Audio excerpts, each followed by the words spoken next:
في تطور مفاجئ وخطير، خرج مروان الصديق المقرب للفنانة دنيا باطمة بتصريحات نارية قابلت الموازين، وكشفت عن معطيات صادمة تتعلق بعلاقتها السابقة مع المنتج البحريني محمد الترك. في بث مباشر أو لقاء تم تداوله على نطاق واسع، قال مروان بالحرف: قبيبو هو السبب الحقيقي في فراق دنيا والترك وكنملك الدليل. وواصل حديثه باتهامات مباشرة للمدعو قبيبو، حيث وصفه بالنصاب، مؤكدا أن هناك أدلة ووثائق تثبت تورطه في التلاعب بمحيط دنيا باطمة ونشر الفتنة داخل علاقتها الزوجية مما أدى لانفصالها.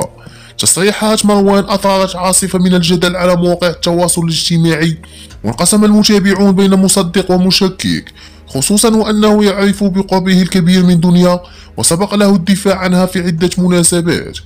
المفاجأة الأكبر حسب مروان أن قبيبو لم يكن فقط يحاول التقرب من دنيا باطمة، بل كان يشتغل من وراء الستار لتفكيك حياتها الزوجية، وهو ما نجح فيه في نهاية المطاف. القضية أصبحت حديث الساعة، والجمهور يطالب بكشف الأدلة التي تحدث عنها مروان وسط صمت مريب من طرف دنيا باطمة التي لم تخرج بعد بأي تصريح رسمي للتأكيد أو نفي ما قيل. فهل سنشهد فضيحة جديدة تهز الوسط الفني المغربي؟ وهل ستخرج دنيا باطمة عن صمتها لتوضيح الحقيقة؟ الأيام القادمة وحدها ستكشف المستور.